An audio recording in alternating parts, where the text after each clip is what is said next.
Olá, meus irmãos, boa noite. Estamos aqui mais uma celebração de quinta-feira para juntos agradecermos ao nosso Deus e vamos continuar firmes nessa jornada até a nossa volta aqui na nossa sede. Vamos cantar dois cânticos, Rei das Nações e Não há Deus Maior. Cante com a gente.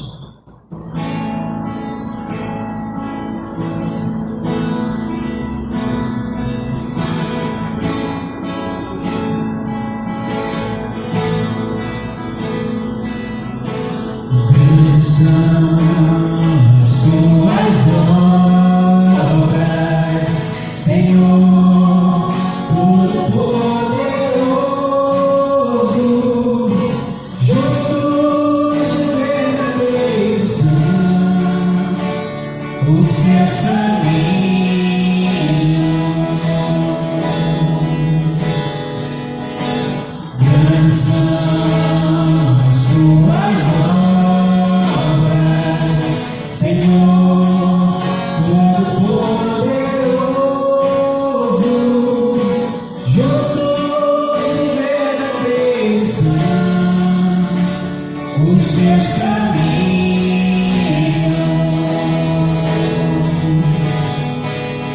Ó Rei das Nações, quem não temerá, quem não glorificará teu nome? Ó Rei das Nações, quem não te louvará, pois só teu nome é santo. Ó Rei das Nações, quem não temerá, quem não glorificará teu nome? Ó Rei das Nações, quem não te louvará, pois só teu nome é santo.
Boa noite a todos. Nós estamos aqui para encerrarmos hoje a exposição nessa pequena carta que se chama Judas. Por isso nós estaremos fazendo a leitura do texto, mas eu quero fazer a leitura do texto como um todo, porque afinal de contas é apenas um assunto que essa epístola trata. Apesar de nós termos feito aí 4 sermões, ela é apenas um conjunto de texto e tem um único objetivo. Então, por isso é importante que façamos a leitura neste momento do texto todo. Diz assim: Judas, servo de Jesus Cristo e irmão de Tiago, aos que foram chamados, amados por Deus Pai e guardados por Jesus Cristo, misericórdia, paz e amor lhes sejam multiplicados. Amados, embora estivesse muito ansioso por lhes escrever acerca da salvação que compartilhamos, senti que era necessário escrever-lhes insistindo que batalhassem pela fé, uma vez por todas confiadas aos santos. Pois certos homens, cuja condenação já estava sentenciada há muito tempo, infiltraram-se dissimuladamente no meio de vocês. Estes são ímpios e transformam a graça de nosso Deus em libertinagem e negam Jesus Cristo, nosso único soberano e Senhor. Embora vocês já tenham conhecimento de tudo isso, quero lembrar-lhes que o Senhor libertou um povo do Egito, mas posteriormente destruiu os que não creram. E aos anjos que não conservaram suas posições de autoridade, mas abandonaram sua própria morada, ele os tem guardado em trevas, presos com correntes eternas para o juízo do grande dia. De modo semelhante a este, Sodoma e Gomorra e as cidades em redor se entregaram à imoralidade e às relações sexuais antinaturais. Estando sob o castigo do fogo eterno, elas servem de exemplo. Da mesma forma, estes sonhadores contaminaram seus próprios corpos e rejeitaram as autoridades e difamam os seres celestiais. Contudo, nem mesmo o arcanjo Miguel, quando estava disputando com o diabo acerca do corpo de Moisés, ousou fazer acusação injuriosa contra ele, mas disse: o Senhor o repreenda. Todavia, esses tais difamam tudo que não entendem, e as coisas que entendem, por instinto, como animais irracionais, nessas mesmas coisas se corrompem. Ai deles, pois seguiram o caminho de Caim, buscando lucro, caíram no erro de Balaão e foram destruídos na rebelião de Corá. Esses homens são rochas submersas nas festas de fraternidade que vocês fazem, comendo com vocês de maneira desonrosa. São pastores que só cuidam de si mesmos. São nuvens sem água, impelidas pelo vento, árvores de outono sem frutos, 2 vezes mortas, arrancadas pela raiz. São ondas bravias do mar, espumando seus próprios atos vergonhosos, estrelas errantes para as quais estão reservadas para sempre as mais densas trevas. Enoque, o 7º a partir de Adão, profetizou acerca deles. Vejam, o Senhor vem com milhares de seus santos para julgar a todos e convencer a todos os ímpios a respeito de todos os atos de impiedade que eles cometeram impiamente acerca de todas as palavras insolentes que os pecadores ímpios falaram contra ele. Essas pessoas vivem se queixando e são descontentes com a sua sorte. Seguem os seus próprios desejos impuros, são cheias de si e adulam os outros por interesse. Todavia, amados, lembrem-se do que foi predito pelos apóstolos de nosso Senhor Jesus Cristo. Eles diziam a vocês: nos últimos tempos haverá zombadores que seguirão seus próprios desejos ímpios. Estes são os que causam divisões entre vocês, os quais seguem a tendência da sua própria alma e não têm o Espírito. Edifiquem-se, porém, amados, na santíssima fé que vocês têm, orando no Espírito, mantenham-se no amor de Deus, enquanto esperam que a misericórdia de nosso Senhor Jesus Cristo os leve para a vida eterna. Tenham compaixão daqueles que duvidam.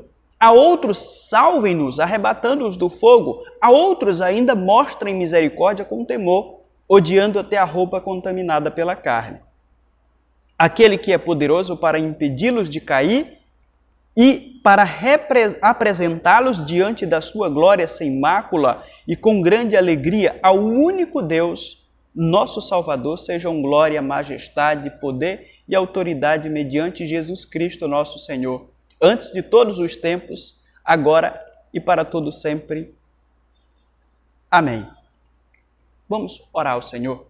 Senhor, nosso Deus e Pai, estar diante de nós a Tua palavra neste momento, para a nossa meditação e edificação de nossas almas. Nós te pedimos que ela cumpra o seu objetivo e que a cada dia a Tua palavra continue a transformar os nossos corações. Que ela sirva de alimento para as nossas almas, no sentido de que nós precisamos, como algo essencial dela, até o dia de nosso Senhor Jesus Cristo. É a Tua palavra que nos manterá vivos e saudáveis espiritualmente até a volta do nosso Senhor Jesus Cristo. Abençoa-nos, Pai, com a porção da Tua palavra. É o que eu te peço em nome de Jesus e te agradeço. Amém. Meus irmãos, está diante de nós a leitura do texto como um todo. Eu quero lembrar de algumas coisas que nós já meditamos aqui e por isso é importante que a gente inicie do início. Por exemplo, desde quando nós começamos a exposição deste texto, nós fizemos alguns destaques que nós temos repetido ao longo dos sermões. Dos versos 1, do verso 1 ao verso 3, aprendemos que o falso ensino é um assunto urgente. Não é algo que nós devemos deixar para depois, ou algo pelo qual nós devemos flertar, algo pelo qual nós devemos, inclusive, seguir uma página de alguém que esteja enquadrado no padrão de um falso profeta. Nós destacamos no verso 4 que o falso ensino é altamente maléfico à Igreja de Cristo. Por isso é um assunto urgente. E do verso 5 ao verso 7, nós vimos que Deus já decidiu trazer juízo sobre os apóstatas. Então eles já estão dentro dos planos de Deus, que na verdade já foi determinado há muito tempo que o juízo virá sobre as suas vidas. Eles não passarão impunes do juízo de Deus. Do verso 8 ao verso 10, nós vimos que os falsos mestres estão corrompidos pelo pecado. Não há santidade em suas vidas, por mais que eles tentem o tempo todo aparentar uma espiritualidade que às vezes confunde a cabeça das pessoas. Eles oferecem o evangelho fácil, o evangelho em que há, de alguma forma, um amor mais profundo, um amor mais prático. Há aí de outras formas que eles vão apresentando, coisas que servem como uma atração fatal para pessoas que não meditam diariamente na palavra de Deus. Do verso 11 ao verso 13, vimos que os falsos mestres possuem motivações perversas. Eles agem com um objetivo, visto que as suas ações são através do poder de Satanás, Satanás os incita a que tenham motivações perversas, porque assim age Satanás também. A Bíblia nos coloca de uma forma muito clara os objetivos de Satanás. E dos versos 14 ao verso 16, nós vimos que Deus mesmo virá acertar contas com os que pervertem a sua palavra. Então nós temos mais uma vez um anúncio de juízo. No início nós falamos aqui que Deus já decidiu trazer juízo sobre eles, já há um dia determinado em que eles terão que acertar contas com Deus, e depois Judas repete mais uma vez com outras palavras, de que Deus vai acertar conta com eles, o juízo virá sobre esses indivíduos.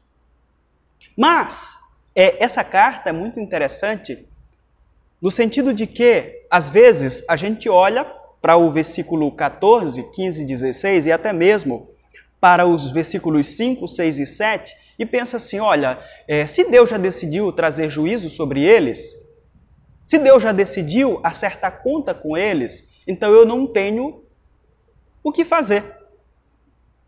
Eu não preciso fazer nada. Porque eu vou estar incorrendo de talvez estar pecando contra Deus fazendo um julgamento, que hoje as pessoas adoram dizer que só Deus pode julgá-las e que nós não devemos julgar ninguém. Onde, na verdade, eu penso que há uma aplicação incorreta disso. Julgamento e condenação são coisas diferentes. Nós precisamos julgar todas as coisas para saber se de fato essas coisas estão à luz das Escrituras. E esta carta em si, apesar de falar que Deus vai trazer juízo sobre esses indivíduos, nela mesma diz que nós precisamos lutar contra esses indivíduos. E eu já falei anteriormente que o próprio apóstolo Paulo, o Antigo Testamento, os profetas também lutam o tempo todo contra os falsos ensinos. As cartas do Novo Testamento, em sua maioria, são contra os falsos mestres. E a igreja não pode se isentar disso por conta de um discurso que surge agora em nosso momento em que nós devemos ter a paz com todos, de que nós não devemos julgar ninguém, e assim sucessivamente. Não é isso que a Bíblia diz. Essa carta aqui em si nos ensina que nós devemos travar uma batalha constante contra aqueles que tentam perverter a fé dos cristãos. Hoje nós iremos continuar a exposição e encerrar do versículo 17 ao versículo 25, lembrando aquilo que diz essa carta. A batalha pela fé genuína é um assunto urgente para a Igreja de Cristo. E por isso nós devemos, como acabamos de falar, continuar nessa luta. Do versículo 17 ao versículo 19, nós temos uma divisão aqui que eu queria que você se colocasse no seu texto bíblico para ir me acompanhando. E aqui nós fizemos o seguinte destaque. A batalha pela fé é urgente porque vivemos as predições dos últimos dias. Eu não sei se você já parou para pensar. Paulo avisou sobre isso, sobre os últimos dias. Judas avisou sobre os últimos dias, talvez em palavras diferentes de como falou Paulo. Pedro falou sobre os últimos dias e o próprio Jesus falou sobre os últimos dias, sobre o surgimento de falsos mestres que tentariam perverter a fé das pessoas. Em última instância, Jesus Cristo nos disse que apareceriam pessoas dizendo que eram o próprio Cristo. E aí nós assumimos um discurso dizendo, eu não posso julgar, então vai aparecer alguém no futuro, como tem aparecido ao longo da história, dizendo, eu sou Cristo, e eu vou olhar para essa pessoa e vou dizer, não, eu não vou julgar, não cabe a mim julgar se ele é Cristo ou não. Seria mais ou menos assim que resulta o discurso de alguns indivíduos que, na verdade, não estão sendo bíblicos. Judas inicia esta sessão que nós acabamos de comentar, nós vivemos as predições dos últimos dias, ele vai iniciar fundamentando aquilo que está ensinando em autoridades que, para a sua mentalidade, eram superiores. Os apóstolos advertiram sobre os falsos mestres que zombariam das leis de Deus conforme os seus próprios pecados. Nós temos isso no versículo 17 e versículo 18. E aqui eu quero lembrar o que Pedro disse. Em 2 de Pedro, capítulo 3, versículo 3, está escrito assim: antes de tudo saibam que nos últimos dias surgirão escarnecedores, zombando e seguindo suas próprias paixões. Há predição sobre isso? Zombar ou escarnecer é quando o indivíduo está tão corrompido pelos seus pecados que possui um completo desprezo por Deus e por suas leis. Nós estamos vivendo esses dias. Eles não temem o juízo, de forma alguma. E eu quero aqui me deter um pouquinho, apenas aqueles que se dizem cristãos. Nós estamos vivendo nesse período de pandemia, onde muitas pessoas passaram a temer a Deus. Olharam para o coronavírus como sendo um cumprimento das Escrituras. E o que muito me entristece é que muitas dessas pessoas que chegaram a essa conclusão não viviam em uma igreja. Ainda não tinham tido um encontro com Cristo. Eu vou completar para que você entenda. Me entristece pelo seguinte fato, de que essas pessoas que não conheciam Cristo entendem isso, mas aqueles que dizem conhecer Cristo parece-me que não entendem. Por outro lado, há uma felicidade da minha parte que pessoas estejam analisando as Escrituras e vejam o cumprimento e estejam se rendendo a Deus. Mas por outro lado, há aquela tristeza de que a fé morta de alguns indivíduos vai continuar no caixão. Elas não estão nem aí. Zombar ou escarnecer é quando essa pessoa possui um completo desprezo por Deus ou por suas leis. Não teme o juízo de Deus. Então está aí às portas. Eu diria que um petisco daquilo que está por vir, mas o indivíduo continua vivendo a sua vida e não está nem aí. Ontem eu conversava sobre isso com um pastor, colega meu, e ele dizia que existem cristãos por aí que a gente fica sabendo, durante esses 4 meses nunca assistiu uma live de sua igreja. Não assiste, não está nem aí. Mas esses mesmos indivíduos que não veem nenhuma live de suas igrejas, não veem nenhum sermão, não participam de nenhum culto, estão participando de lives de cantores famosos por aí, de funk, sertanejo universitário, dentre outras coisas. E ainda postam que estão vendo. Perceberam? Nos últimos dias, haverá um zombar e um escarnecer por Deus. O juízo está às portas e tem indivíduo que estava na igreja e não está nem aí para isso. Continua vivendo a sua vida como se nada estivesse acontecendo. A razão de andarem assim, conforme Judas coloca, é porque eles são dirigidos, os falsos mestres e aqueles que estão os seguindo, eles são dirigidos pelos seus próprios desejos irreligiosos, eles são ímpios. Judas identifica-os aqui nesse texto como sendo pessoas que faziam parte das predições dos apóstolos no passado. Os falsos mestres têm todas as características que os apóstolos falaram. E não é diferente. Eles continuam tendo as mesmas características hoje. E nós precisamos apenas estudar as Escrituras que nós iremos identificá-los de uma forma muito clara. Eles causam divisão na igreja, seguem seus próprios princípios e não são convertidos. Versículo 19. Não há conversão neles. Então não há porquê, de forma alguma, nós darmos ouvidos para essas pessoas. Se não há conversão, eu não tenho porquê ligar minha TV, sentar no meu sofá e assistir um sermão de um indivíduo desse. Ele utiliza uma palavra aqui, palavra grega, para divisão. Significa literalmente fazer fronteira ou separar duas pessoas, criar divisão. Talvez isso não faça sentido para você, mas quando avaliamos aquilo que está sendo dito à luz das Escrituras e pensamos na igreja à luz das Escrituras, as coisas parecem-me que ficam mais claras. Igreja significa uma reunião de pessoas, em termo prático. Nos vem à mente essas pessoas cantando uma única música que expressa um único objetivo.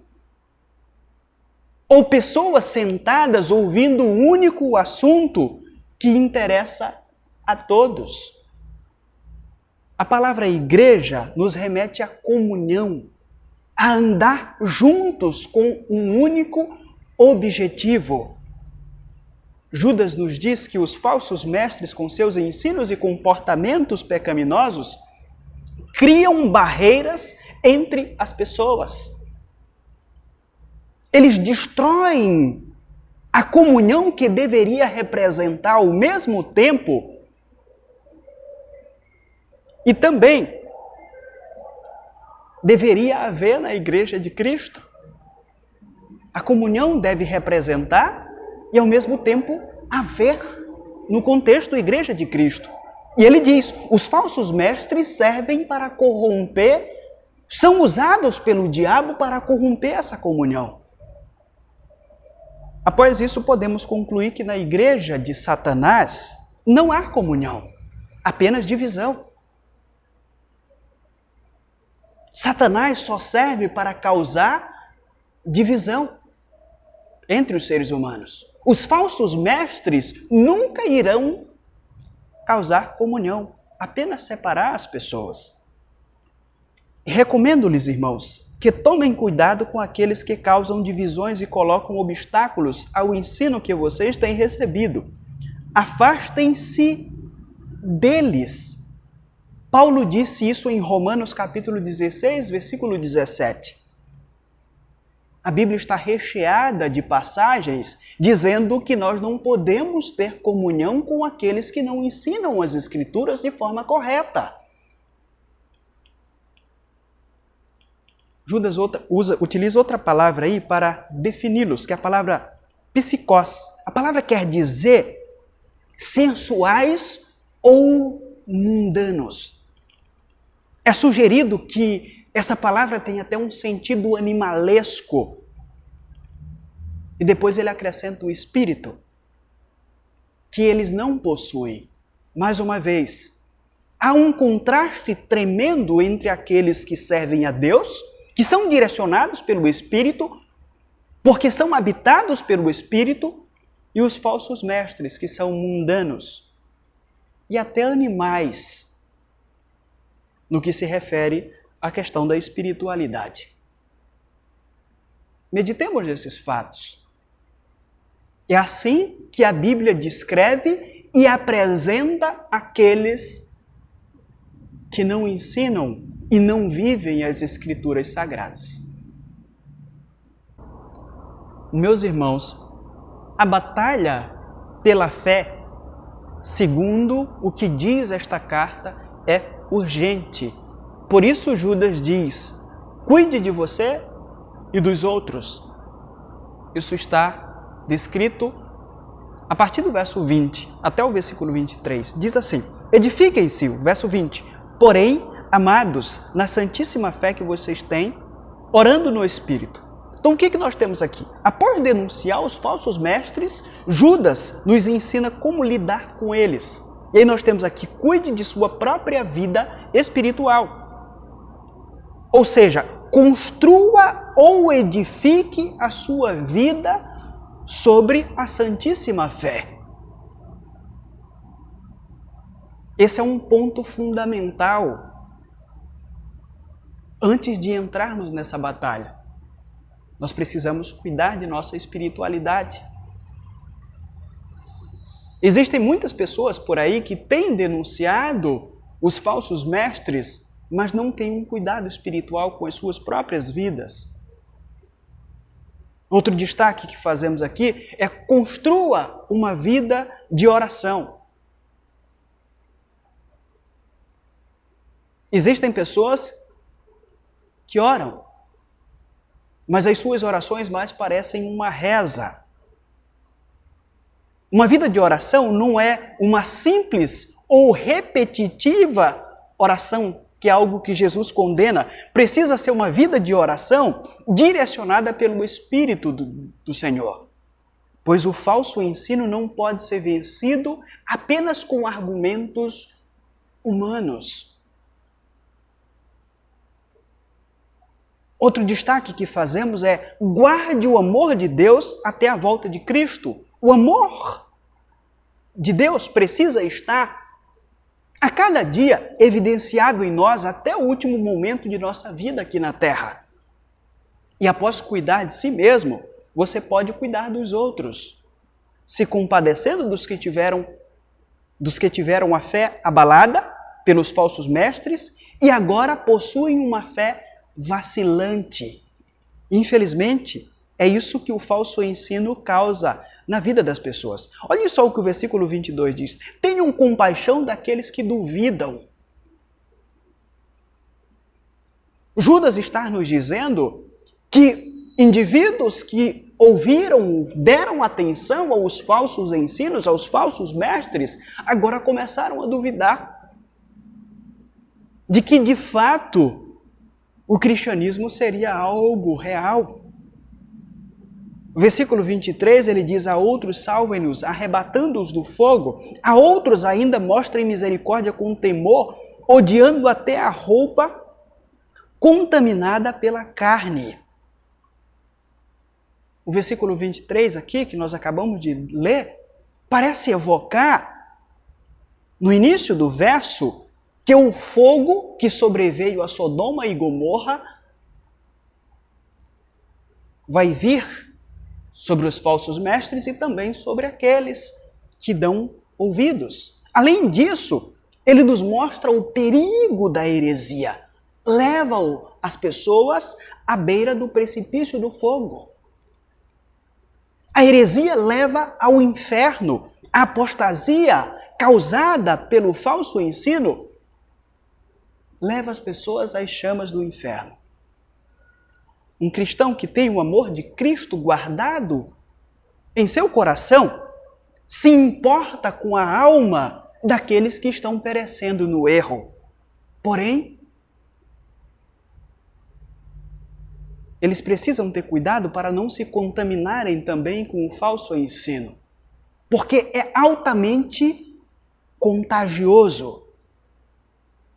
E aqui, Judas nos traz algo muito interessante e pesado.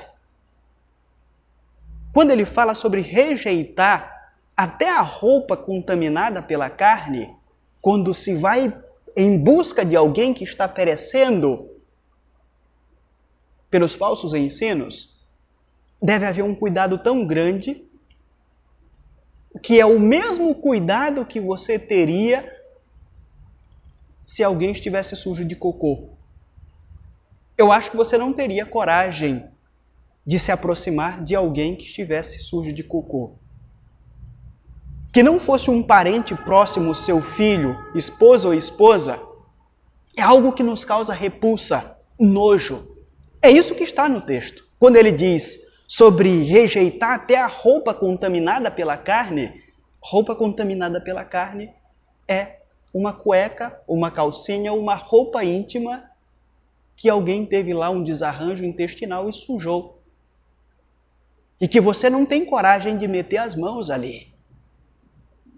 Nós precisamos ir em busca dos soldados que estão desanimando na fé por conta dos falsos ensinos. Mas precisa haver um cuidado para que o próprio falso ensino não prejudique as nossas vidas espiritual. Por isso, é necessário a limpeza total de um apóstata. Ele precisa ser lavado completamente. E aqui eu quero encerrar esta parte fazendo uma citação de um teólogo chamado J.B. Mayor. Ele diz assim: embora o cristão deva ter compaixão pelo pecador e orar por ele, deve também ter aversão a tudo que contém vestígio de pecado. Precisa haver um cuidado profundo quando nós lidamos com pessoas que estão sendo envenenadas pelo falso cristianismo. E por último, nós destacamos que a batalha pela fé é urgente e só será vencida sob os cuidados de Deus.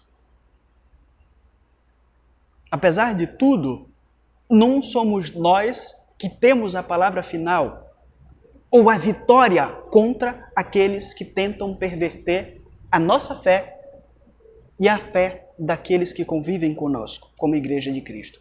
Judas acabou de nos dizer como devemos batalhar contra os falsos ensinos. e nos deu algumas diretrizes para isso. Porém, ele conclui dizendo que a razão última de não cairmos é Deus, e não nós. Nós precisamos seguir os padrões de Deus, os avisos de Deus. Termos atenção para os avisos de Deus que foram ditos ao longo da história do povo de Deus. Deus possui o poder necessário para nos impedir de cair. É isso que o verso 24 nos diz.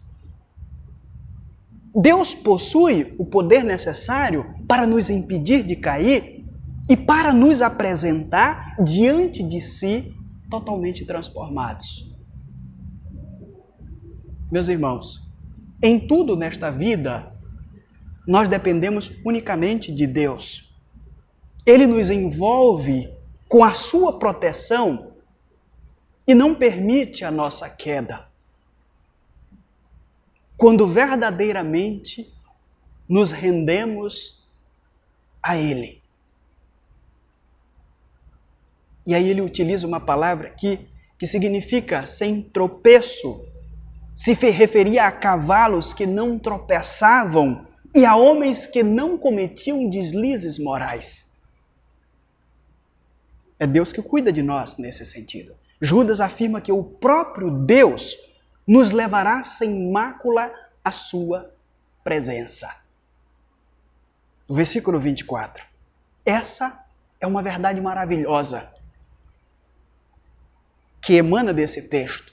Uma palavra de esperança após uma série de acusações contra os falsos mestres e aqueles que estavam dando ouvidos a eles.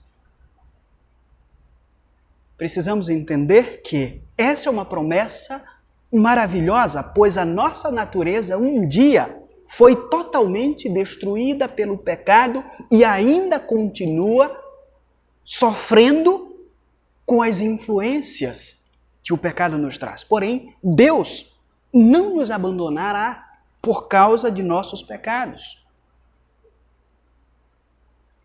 Ele nos apresentará como animais limpos a Ele mesmo. No Novo Testamento, Deus é chamado 7 vezes de Salvador.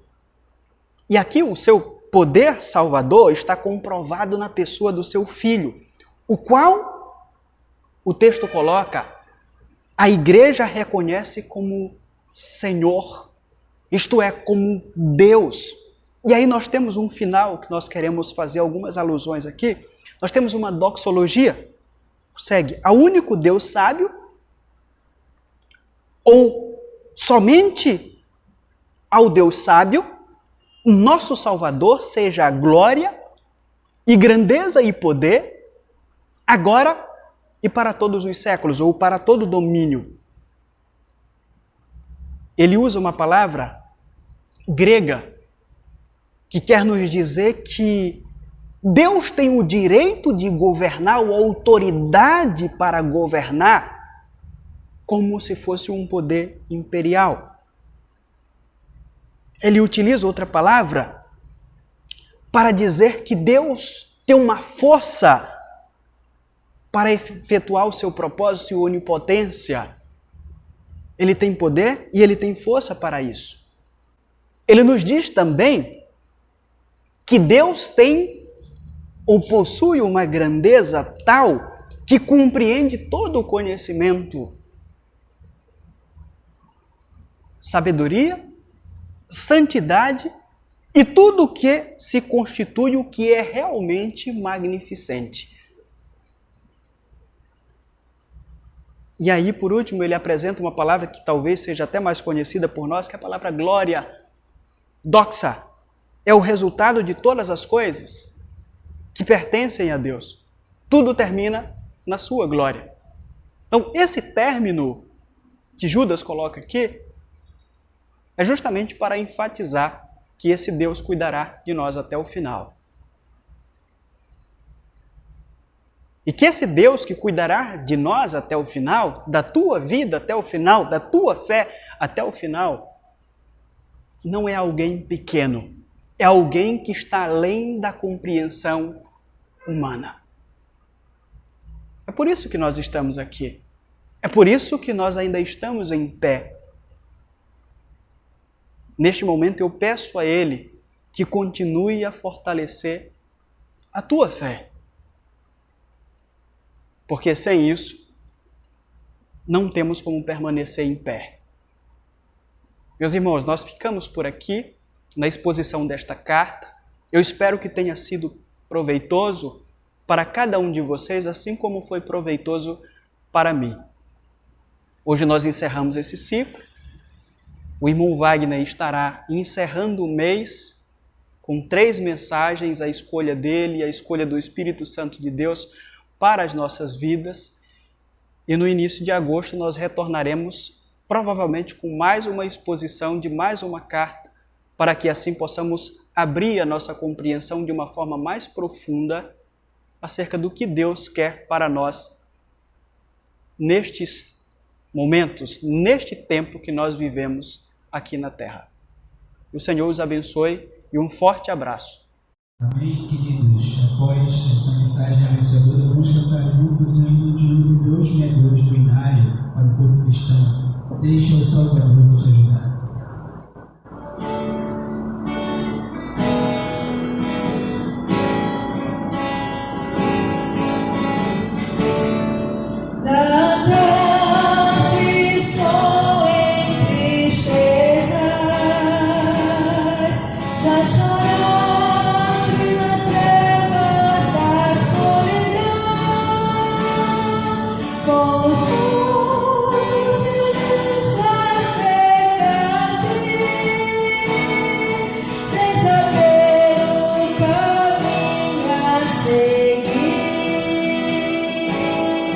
Deixa o Salvador com seu amor te ajudar, te guiar. Deixa o Salvador com seu amor te ajudar, te guiar.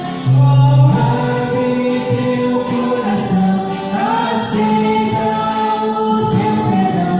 Deixa o Salvador com seu amor te salvar.